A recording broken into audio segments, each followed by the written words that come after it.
The first consultant doctors' strike for almost 50 years. With waiting lists already above a staggering 7 million, it is yet another blow to the NHS. We've reached a situation where consultants' pay has been eroded in value by more than a third over the last 15 years. We're now looking at a situation where they can earn twice as much if they go to Canada or Australia or to Ireland. The Royal College of Nursing, meanwhile, failed to get a mandate for more strikes. But one thing is clear tonight: the challenges facing the NHS continue to multiply. Also on News at 10. The simply heartbreaking stories of those priced out of renting a decent home. The leader of the Wagner Group arrives in Belarus and is given a military base for his troops. So is this rebellion averted or just delayed? Racist, sexist, elitist. Another British institution, this time the one that runs cricket, is hammered by an independent report. I'm deeply sorry to hear of your experiences. Cricket is a game that needs to celebrate diversity on all fronts, because without diversity, this game would not be where it is at today. Hotter even than 76. June is already set to be the warmest on record. And in the eye of the storm, the new exhibition of Paul McCartney's photographs gives a Beatles' eye view.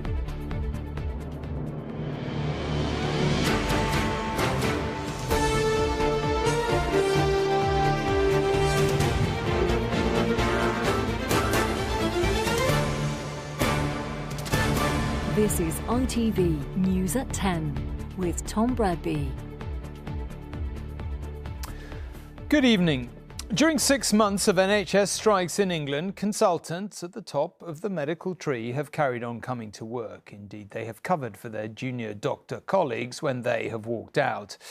But in a sign that even consultants' patience on pay has run out, they have voted for their first two-day strike for nearly half a century.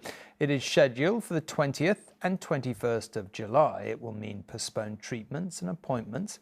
Strikes by nurses, meanwhile, which their union had warned would run until Christmas, are over for this year at least. Not enough members of the Royal College of Nursing actually took part in the latest strike vote for it to pass the 50% participation threshold. After the pandemic, the picket lines. NHS staff pushed to their limits during the fight against COVID, battling again over the past 6 months for better pay, with hospital consultants the latest to vote in favour of walkouts. We've reached a situation where consultants' pay has been eroded in value by more than a third over the last 15 years.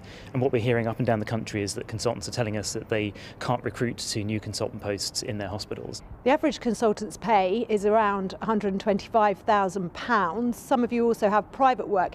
You can't expect the same level of support from the public there's been for nurses.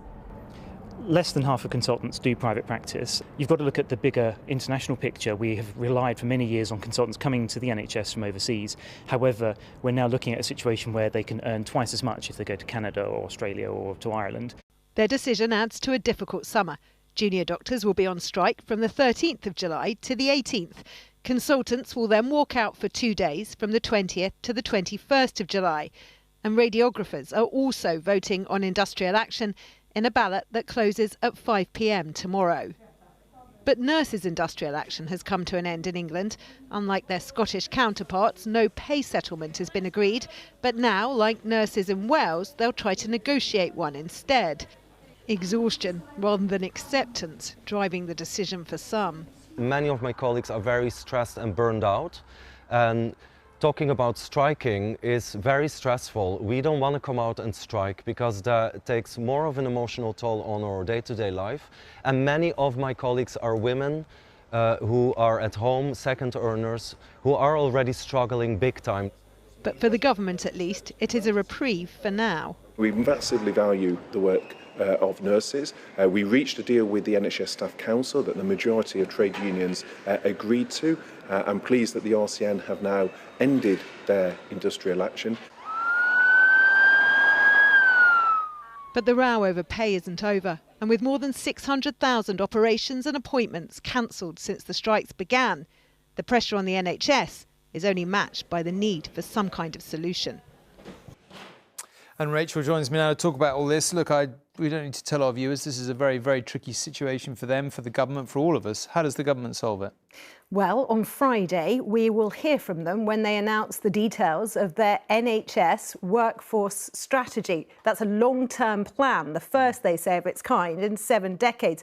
And look, it is desperately needed. There are 47,000 unfilled vacancies across the NHS. We know, don't we, that there are 7.4 million people, just over, desperately on waiting lists, awaiting treatment that they still haven't had. So when that comes on Friday, it comes with significant investment and real accountability.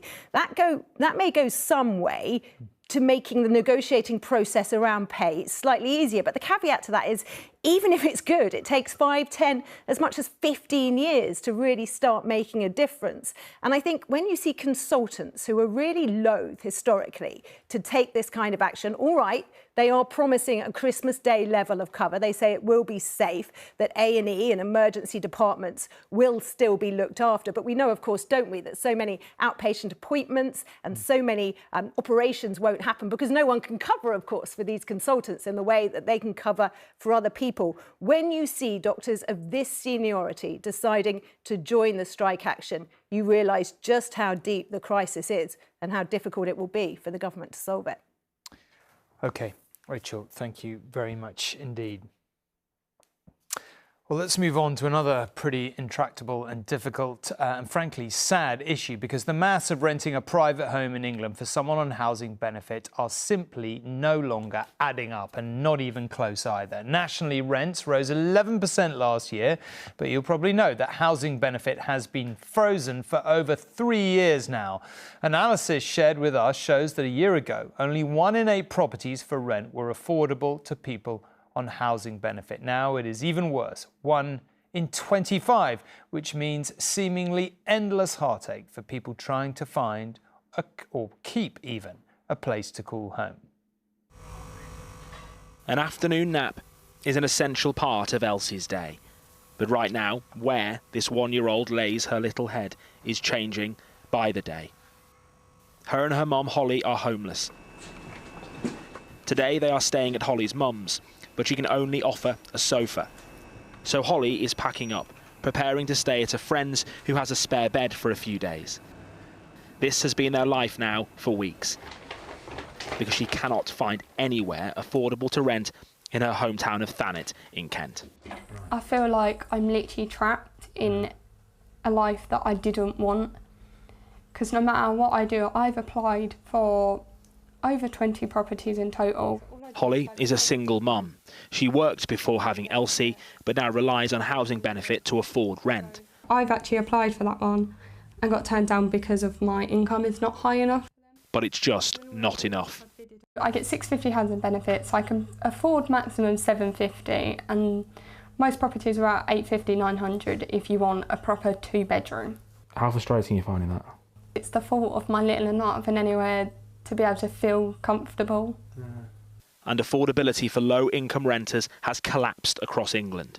Just 4% of private rental properties are now affordable to people who receive housing benefit. And in some areas, the problem is even worse. Hardly any homes are attainable. In Barnsley, just 0.9% of private rental homes are affordable. In Mansfield, it's 0.8%.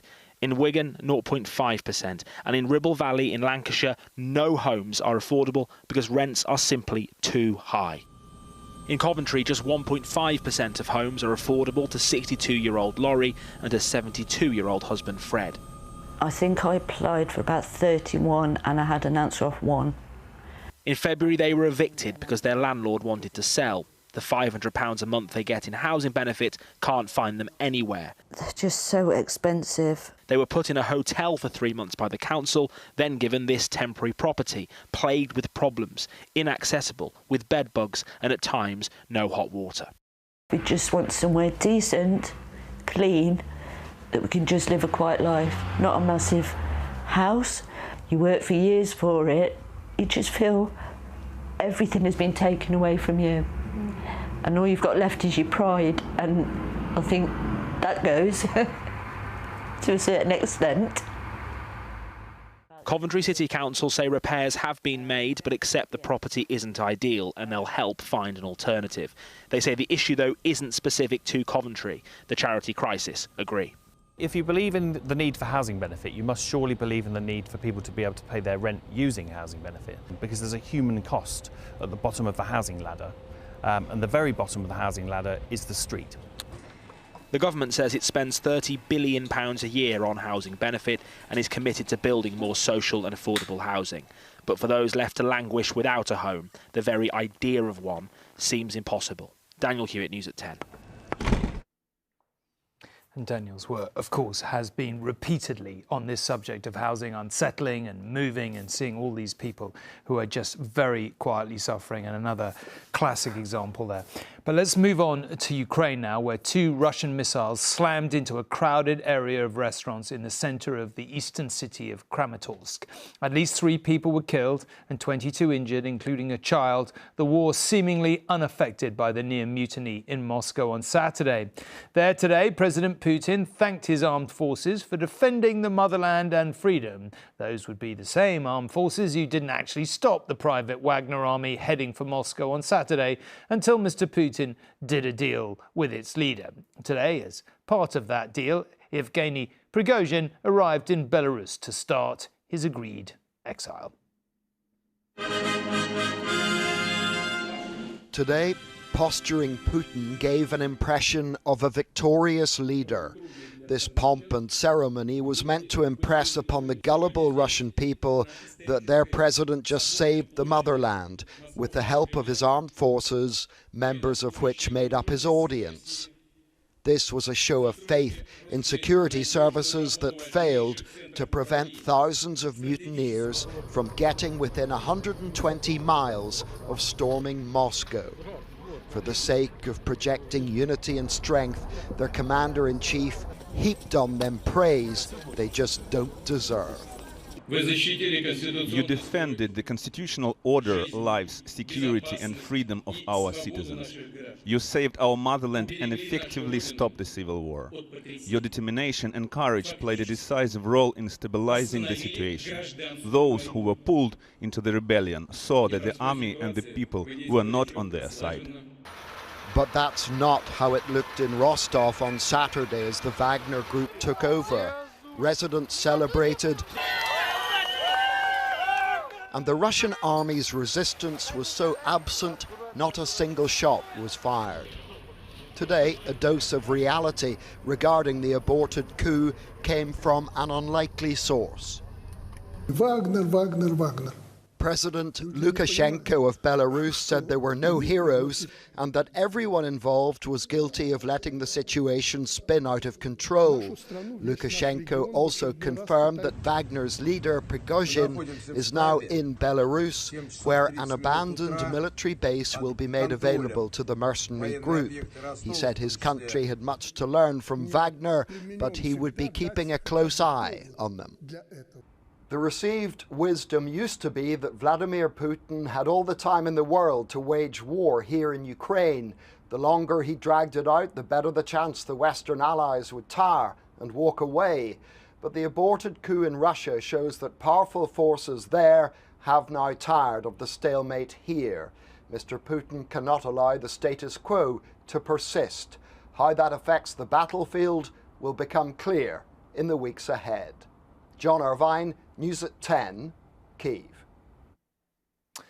Back here, the former Health Secretary Matt Hancock wasn't just in charge of the country's pandemic response. Once it began, he was also in post for the 18 months before it started. Well, today, at the COVID inquiry, he admitted there were huge errors in pandemic planning. It was never going to be an easy day for the man who was Health Secretary leading up to and at the height of the pandemic. For bereaved relatives who held up pictures of their loved ones as he entered, it was acutely painful. Matt Hancock addressed the families in the room directly as he said this. I'm profoundly sorry for each death that has occurred, and I also understand why for some it will be hard to take that apology from me. And then from the person with overall charge of pandemic planning, this key admission of failure. The central failing that hampered the UK's response, common with the rest of the Western world, was the refusal and the explicit decision that it would not be possible to halt the spread of a new pandemic. That is wrong. It was at times a very uncomfortable session for the former health secretary. On care homes particularly, he made a whole series of admissions, including that his department did not even know how many there were or how many people required care. And the plan to protect them was, in his words, terrible. The system for how we run adult social care is flawed. There was work ongoing to try to resolve it, including work directly related to pandemic planning, but it was in nowhere near good enough shape. For Lorelei King, who tried to show pictures to Matt Hancock of the husband she lost, it was shocking. What did you think of that? It was kind of breathtaking. I don't know why I say that. This is the third week of the inquiry, and every day of the inquiry, more and more is revealed about how we weren't prepared, how things were forgotten, neglected, and yet something that seems so fundamental as to know how many care homes there are in this country, how many citizens are living in care. You would think that would be pretty basic stuff. Matt Hancock blamed many of the overall failures on the assumption that it would be impossible to stop a pandemic taking hold, meaning in his view we didn't lock down quickly enough, even saying he had to overrule a decision not to quarantine those returning from China at the start. This pandemic expert agrees we were slow to react. I think what we saw in the pandemic was that we were always a few steps behind. So we had to lock down when things had got out of control, and that had to happen several times. And in fact, if we'd been able to respond quicker to the problem as it was emerging, then we would have had less of a need for these large lockdowns, and we probably would have had less deaths as well. The jeers as he left, not even the end of it for Mr. Hancock. He has to return in the autumn to account for the decisions he made once the pandemic had hit. Romilly Weeks, News at 10.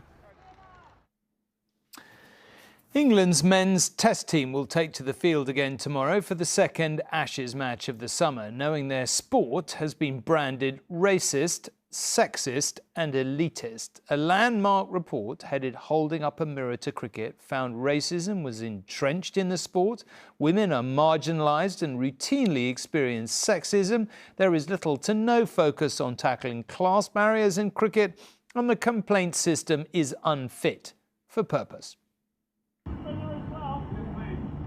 Lords, an Ashes summer, usually the moment to celebrate cricket, but not today. Not after an investigation exposing widespread classism, sexism and racism throughout the sport. The report lead told me she found the evidence uncovered both shocking and upsetting. A young girl of 13 in the talent pathway, being called the N-word, being told to go back home by grown men, women who had to be confronted with signs in the school box that says no bras allowed. I mean, this is 2023, not 1923. The ECB hierarchy apologised unreservedly today, as did their England captain, Ben Stokes, who wouldn't take questions on the report's findings, but did read a statement. Cricket is a game that needs to celebrate diversity on all fronts, because without diversity, this game would not be where it is at today. As a sport, we need to learn from past mistakes and do all we can to make people feel safe and be themselves at every level. The report noted what it described as the death of black cricket, and also how private school pupils dominate the pathway to the professional game. Some who've worked in the sport for decades will not be celebrating until they witness improvements firsthand. With respect, these findings emerged in ECB 20 years ago. Nothing happened then. So forgive me if I'm a bit cynical about what might happen today or as a result of this report, but I think change is long overdue. All this for a sport that is still rebuilding a damaged reputation following Azim Rafiq's revelations of racism nearly 3 years ago. When the men's second test gets underway here tomorrow, there will be plenty for a packed ground to reflect on other than just what's going on the pitch, starting perhaps with why has a women's test match never been played here at the home of cricket. While the women's test team plays away from Lords, the ground does host an annual Eton versus Harrow schools game and an Oxford versus Cambridge varsity match. What you don't see as much is the women that are involved in the administration of the game, in the coaching of the game, in highly powerful roles within the ECB. And we need to have more women in those roles. Cricket's leadership is remorseful, but the real test is whether the soul-searching today leads to significant change tomorrow. Steve Scott, News at 10, Lords. Given the sheer number of institutions facing similar charges, I think the comment, it's 2023, not 1923, may well be the quote of the year to date.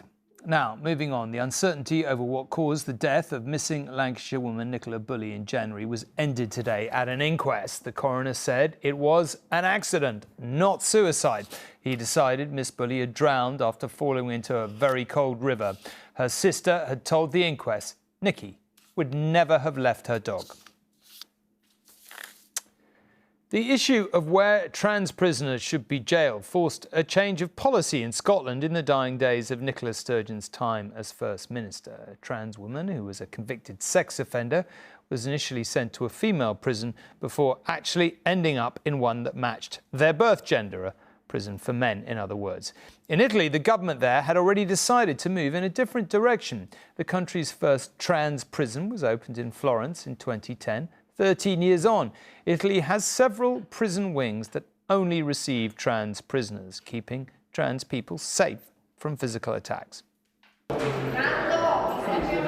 see the lives behind locked doors is rare. To see how transgender lives exist beyond them is even rarer.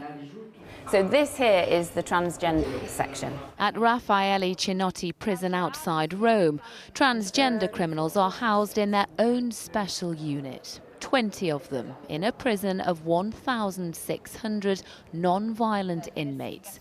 Inspector Cinzia Silvano advocates such segregation.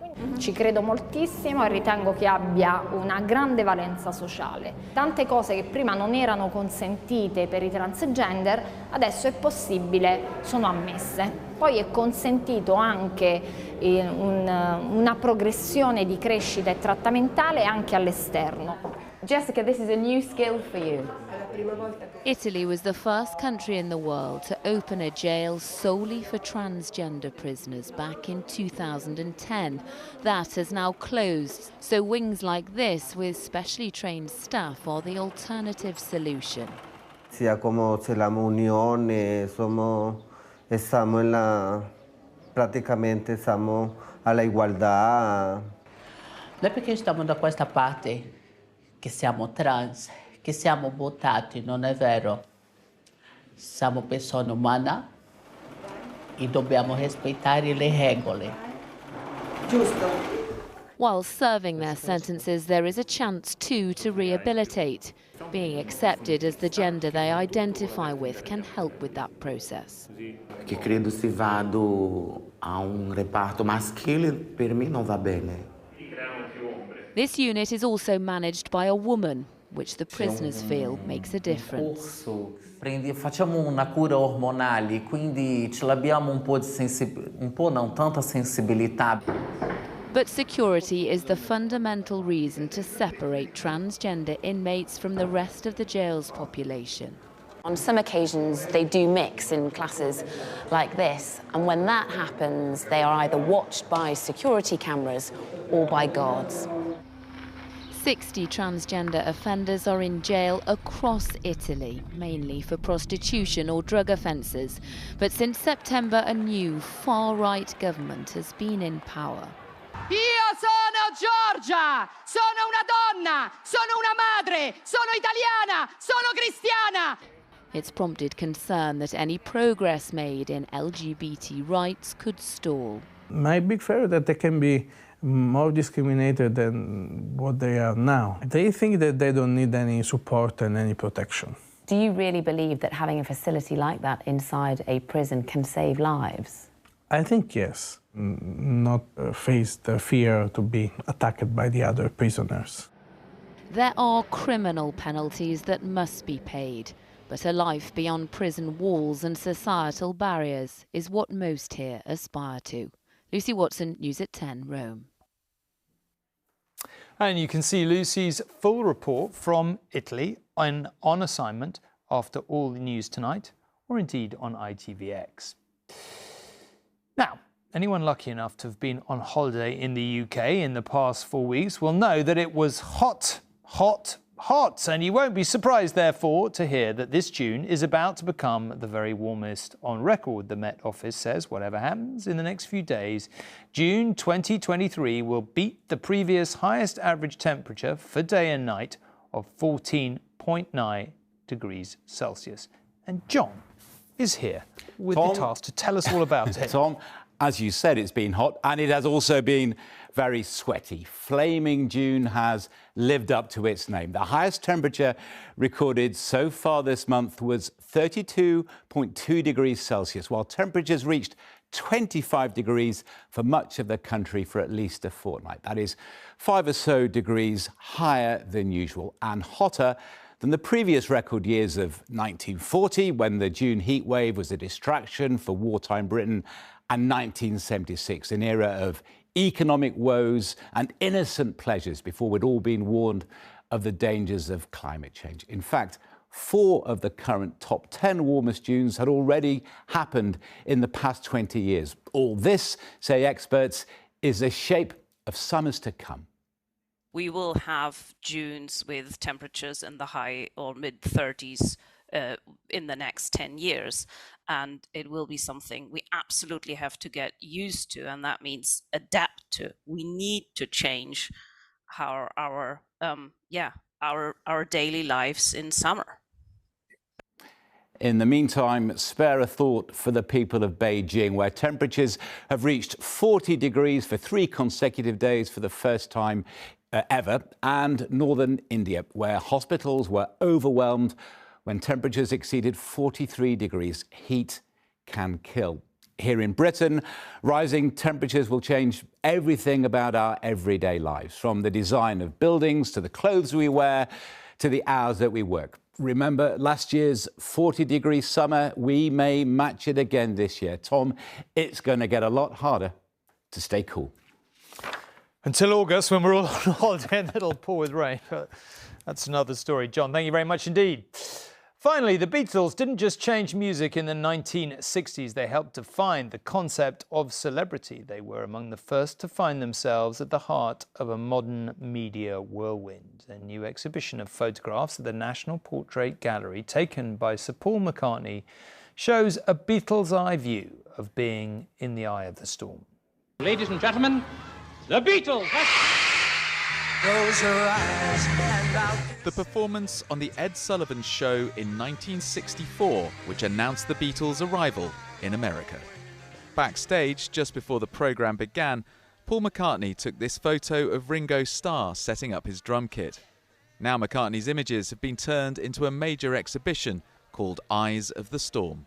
The exhibition came about through Sir Paul McCartney rediscovering this incredible archive of photographs which were taken in the late 1963, early 1964.